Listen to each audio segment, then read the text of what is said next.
Hello दोस्तों, राधे राधे। स्वागत है आपका हमारे चैनल में। आज मैं आपको सुनाने जा रही हूँ कुछ ऐसी जानकारियाँ जो आपके जीवन में बहुत ही लाभदायक सिद्ध हो सकती हैं। तो वीडियो को बिना स्किप किए पूरा ज़रूर देखिएगा। यमराज ने बताया, मनुष्य को मौत नहीं बल्कि ये 6 अवगुण मारते हैं। एक समय की बात है, भगवान श्री राम अपनी राज्यसभा में बैठे हुए थे। तभी वहाँ पर एक सेवक ने आकर बताया कि आपके पिता तुल्य बूढ़े मंत्री सुमंत की मृत्यु हो गई है। उनकी स्त्री सती होने के लिए आपकी आज्ञा चाहती है। इस प्रकार श्री राम यह बात सुनकर तुरंत सुमंत के घर पहुँचे और वहाँ पर जाकर उन्होंने सुमंत की जन्म कुंडली मंगवा कर देखी तो पता चला कि सुमंत की आयु तो 9,999 वर्ष और 11 महीने की थी, जिसमें से सारी आयु तो बीत चुकी थी। केवल 9 दिन शेष बचे हुए थे। यह देखकर प्रभु श्री राम ने गुरु वशिष्ठ को बुलवाया और उनसे कहा, हे गुरुदेव, सतयुग में मनुष्य की आयु 1,00,000 वर्ष की निश्चित की गई है। त्रेता युग में 10,000 वर्ष की निश्चित की गई है। द्वापर युग में 1,000 वर्ष की निश्चित की गई है और कल युग में 100 वर्ष रखी गई है। फिर भी यमराज ने मेरे राज्य में मेरा अपमान करके इस नियम का उल्लंघन किया है। मेरे मंत्री की आयु अभी पूरी नहीं हुई है। पूरी होने में अभी 9 दिन बाकी हैं, तो उन्हें यमराज यहाँ से कैसे ले गए? मैं भी यमराज को बांध कर ले आऊँगा और सुमंत को जीवित करवाऊँगा। इतना कहकर प्रभु श्री राम गरुड़ पर बैठकर यमराज की नगरी पर चल दिए। तब रास्ते में उन्होंने पासों से बंधे हुए सुमंत को देखा, जिन्हें यमदूत ले जा रहे थे। देखते ही प्रभु श्री राम ने यमदूतों को मारकर सुमंत को यमदूतों के हाथ में छुड़ा लिया। यह देखकर यमदूतों ने विनयपूर्वक कहा, हे राजा राम, हमने आपका क्या बिगाड़ा है जिसके लिए आपने हमें ऐसा दंड दिया? प्रभु श्री राम कहने लगे, यमदूतों, अभी इसके जीवन के 9 दिन बाकी हैं, तो तुम इन्हें पहले ही क्यों ले जा रहे हो? जब इनके दिन पूरे हो जाएंगे तब आकर तुम इन्हें ले जाना, तब मैं कुछ नहीं कहूँगा। इस प्रकार प्रभु श्री राम की बात सुनकर यमदूत कहने लगे कि हे राजा राम, इनका जन्म एक अजीब तरह से हुआ था। पहले दिन इनकी माँ की कोख से दोनों हाथ और मुख बाहर आए थे और धीरे धीरे उनके पूरे शरीर को बाहर आने में पूरे 9 दिन लग गए थे। शुभ मंत्रों से पंडित ने इनकी रक्षा की थी, इसलिए इनका नाम सुमंत पड़ा। प्रभु, आप जो इनके 9 दिन बाकी बता रहे हो वे संदिग्ध हैं, इसलिए हमारा कोई दोष नहीं है। आप इन्हें व्यर्थ ही हमसे छीन रहे हो और हमको व्यर्थ में मारा है। इस तरह यमदूतों की बात सुनकर प्रभु श्री राम ने कहा, हे यमदूतों, जिस दिन माता के गर्भ से इनका अच्छी तरह जन्म हुआ है वही जन्म का दिन माना जाएगा। जिस दिन इनका जन्म का उत्सव मनाया गया है वास्तव में वही जन्मदिन होता है। अभी इसके 9 दिन बाकी हैं। तुम लोग जाओ और 10वें दिन आकर इन्हें ले जाना, तब मैं तुम लोगों को नहीं रोकूंगा। इस तरह यमदूतों को फटकार कर प्रभु श्री राम ने भगा दिया। इधर श्री राम अयोध्या से लौट कर आए तो सुमंत जीवित हो चुका था। उनके परिवार वाले उन्हें जीवित देखकर बड़े ही प्रसन्न थे। सुमंत ने अपने जीवन के आखिरी 9 दिन जानकर खूब दान पुण्य करना आरंभ कर दिया। उधर वे यमदूत दुखी होकर यमराज के पास लौट गए और कहने लगे, हे यमराज, रास्ते में राम ने हमें मारकर सुमंत को छुड़ा लिया, क्योंकि उनके जीवन के 9 दिन बाकी रह गए हैं। वह 9 दिन पूरे होने पर ही राम उन्हें आने देंगे।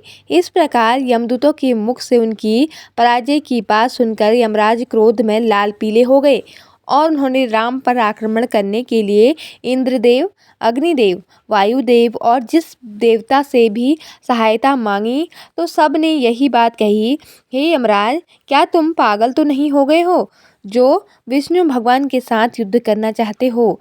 चुपचाप यहाँ से अपनी यमपुरी लौट जाओ। श्री राम को तुम क्या कर लोगे? जब सब ने यमराज की सहायता करने के लिए मना कर दिया तो यमराज अपनी ही सेना लेकर श्री राम के साथ युद्ध करने के लिए अयोध्या चल पड़े। वहां पहुंचकर चारों ओर से अयोध्या नगरी को घेर लिया। यमराज के द्वारा अयोध्या नगरी को घेरा हुआ देखकर प्रभु श्री राम ने लव को यमराज से युद्ध करने के लिए भेजा। राम के छोटे बेटे लव और यमराज के बीच भयंकर युद्ध होने लगा। लव के बाणों से यमराज के सभी योद्धा क्षण मात्र में ही धराशायी हो गए। उन सबकी यह हालत देखकर यमराज और भी ज्यादा क्रोधित हो उठे। अंत में यमराज ने लव और अपना यमदंड छोड़ दिया। यमदंड को देखकर लव ने यमराज पर ब्रह्मास्त्र छोड़ दिया, जिसे देखकर यमदंड वापस लौट गया और लव के द्वारा छोड़ा हुआ ब्रह्मास्त्र यमराज के पीछे पड़ गया। ब्रह्मास्त्र को देखकर यमराज प्राण बचाने के लिए भागने लगे। उधर जब सूर्यदेव ने देखा कि ब्रह्मास्त्र से यमराज का बच पाना मुश्किल है, तो घबराकर सूर्यदेव राम के छोटे पुत्र लव के पास आए और प्रार्थना करने लगे, पुत्र, इस ब्रह्मास्त्र को लौटाकर यमराज के प्राण बचा लो, क्योंकि तुम हमारे ही वंश में उत्पन्न हुए हो और यह यमराज मेरा ही बेटा है। क्या तुम अपने पूर्व यमराज को मार डालना चाहते हो? इस प्रकार सूर्यदेव के निवेदन पर लव ने ब्रह्मास्त्र को लौटा लिया। तब यमराज अपने पिता सूर्य को आगे करके श्री राम के पास गए। श्री राम ने सूर्य देवता का पूजन किया और यमराज ने श्री राम से क्षमा मांगी। युद्ध भूमि में जितने भी आदमी मर गए हैं, उन पर इंद्रदेव ने अमृत वर्षा करके सबको जीवन दान दिया। उसके बाद श्री राम ने यमराज से कहा कि जब तक मैं अयोध्या नगरी पर शासन कर रहा हूँ, तब तक तुम उन्हीं मनुष्यों को अपने लोक में ले जा सकते हो जिनकी आयु पूर्ण हो चुकी है। उसी दिन से राम ने पूरी पृथ्वी पर यह घोषणा करवा दी कि आज के बाद कोई मनुष्य अपने नित्य कर्म को ना छोड़े, ब्राह्मणों का कोई अपमान ना करे, किसी के साथ द्वेष भाव ना रखे, कोई किसी के धन को ना चुराए और अगर धन चुराएगा तो उसे दंड मिलेगा। दुराचारियों को कड़ा दंड दिया जाएगा। धर्म कर्म सदा होता रहे। यदि किसी की अकाल मृत्यु हो तो तुरंत हमारे पास लेकर आएं, उसे तुरंत जीवित किया जाएगा। यमराज को भगवान श्री राम ने सख्त निर्देश दिया था कि हमारे राज्य में कभी भी किसी की अकाल मृत्यु नहीं होनी चाहिए। तब यमराज ने कहा, हे प्रभु, मैं तो वैसे भी किसी को नहीं मारता हूँ। सब अपने कर्मों से ही जन्म और मृत्यु पाते हैं। मैं तो निमित्त मात्र हूँ। आयु पूर्ण होने पर मिलने वाली मृत्यु और अकाल मृत्यु का प्राणी स्वयं ही कारण होता है। इसमें किसी का कोई दोष नहीं होता है। मुझे तो अपने माध्यम बनाकर जो जिम्मेदारी सौंपी है, मैं तो उसी का पालन कर रहा हूँ। जन्म देने वाले और मारने वाले तो आप हो। आपके द्वारा लिखे गए विधान में से तो मैं तो किसी के जीवन में एक क्षण ना तो घटा सकता हूँ और ना ही बढ़ा सकता हूँ। यह तो आपके हाथ में है। भगवान, आप चाहे तो मृत्यु का समय पूरा होने के बाद भी प्राणी को आयु प्रदान कर सकते हैं। आप चाहें तो उसे समय से पहले भी मृत्यु प्रदान कर सकते हैं। आप चाहें तो ब्रह्मा के लिखे हुए लेख को भी बदल सकते हैं और आपने यह किया भी है। आपके राज्य अभिषेक के लिए वशिष्ठ मुनि ने शुभ मुहूर्त निकाला था, फिर भी आपने राजा ना बनकर वनवास धारण किया था। सब कुछ आपकी इच्छा के अनुरूप ही होता है।